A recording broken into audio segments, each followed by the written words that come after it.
Because see, whether it's a personal life or professional life, discipline is the foundation. Okay, so what happens is many entrepreneurs, many first-time businessmen come up and they ask this question. We have been, being mentored, or we have taken up this journey of aligning ourselves to the next level of growth. But then we are not seeing results after about 6 months, after about 9 months, after about a year. Now this is quite a common question that we come across and that we face. Now in order to understand the answer to this, the first thing is the company is made up of its assets, and the assets are its people. Now each people, as they get added to the organization, they bring in their own value system within that. Now if the organization doesn't have a value system or a culture of its own, then in the formative period, all these people's value will get added to make the value system of the company. Now this is where problem arises. As the company, if the company remains small, let us say within 50 people, then the molding of this value system can happen very quickly. But as the company keeps growing from 50 to 70, 70 to 100, it becomes that much more challenging in order to change the value system within the company as well as the value system of the people who have created the company.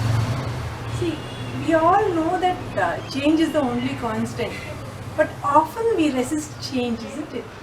Now that is why exactly it becomes a problem in order to change people's mind, because they are acclimatized to a situation. It could be 5 years, 10 years, 15 years. Now suddenly you bring in a system which will tell them, no, this discipline has to be created, then it becomes a problem. So that is why right at the childhood time, when you get your teeth, you are advised to brush. So thereby brushing becomes a habit. When brushing becomes a habit, it tends to follow on even till your death. Unlike if this kind of practice are not introduced at the beginning, then learning to brush after the age of 10 or 15 becomes a pain. I agree with what you say, because see, molding a child is pretty easy. I know many of, if you're a parent and you're watching this, you might say it's difficult. No, it's pretty easy to mold a child. But when it comes to teenager, right, they have set patterns, okay, and it's not easy. It's not impossible, but it's not easy. And then when it comes to adolescents or adults, just ask yourself, like, how many times have you decided, especially the New Year resolutions? You would take a sheet of paper, make a list, okay, decide to follow. How many days do you follow? So the change is challenging, but change can be implemented. It can be done. So the discipline needs to be grown in the organization. So thereby, for the discipline to percolate to the last person who is there on the front end, is the time taken to transform this organization. Now this time could be anywhere between a year to 5 years. So during this process of change, there could be many reasons why you would have to retain or send someone out and replace. All of this are challenges which, as an entrepreneur or as a person who is running the company, you should take a call when the challenges arise.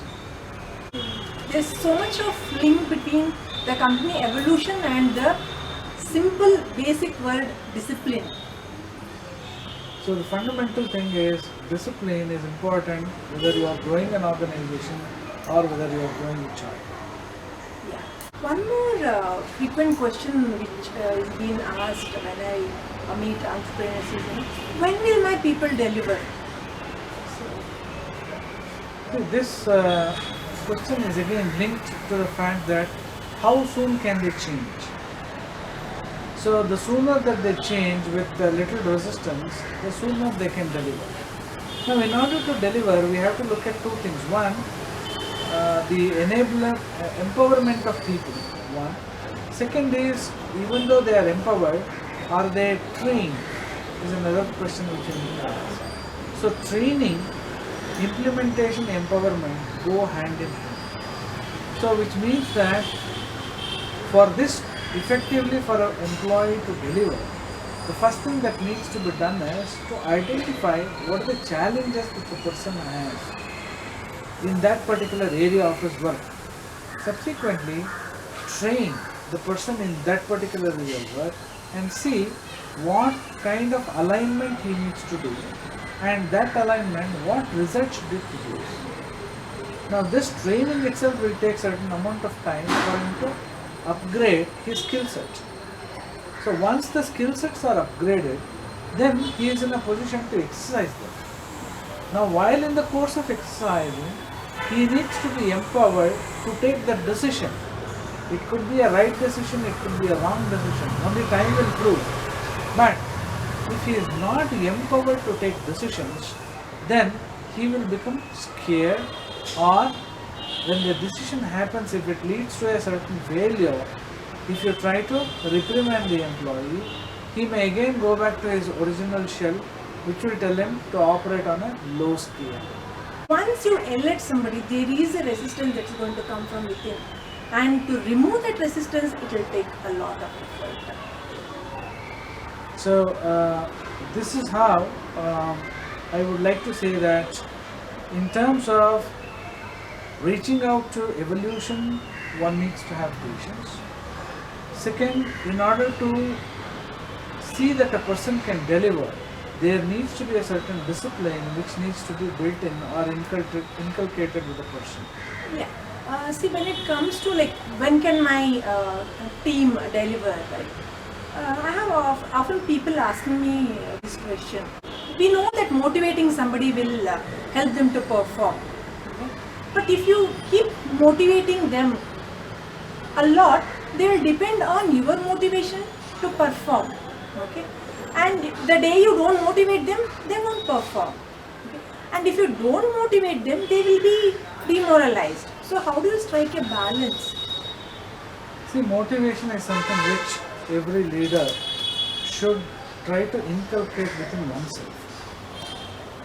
If you are trying to motivate people externally, as long as the external source remains there, people are motivated to do things. The moment you remove the external source, people will again go back to the previous state. So motivation in its best form needs to be implemented within the person itself. So every day morning you should feel nice to go to office rather than having to say that, oh, today I have to go to office, oh, I have an office. Thanks for joining the talk, Yatini. It was nice interacting with you today on this first episode. Viewers, we ask you to comment here, discuss here and debate here in the comment section. You can write to us at hello@theCEOschool.in for any queries and comments and suggestions. We welcome that. Thank you very much for watching. Thank you, viewers. Namaste.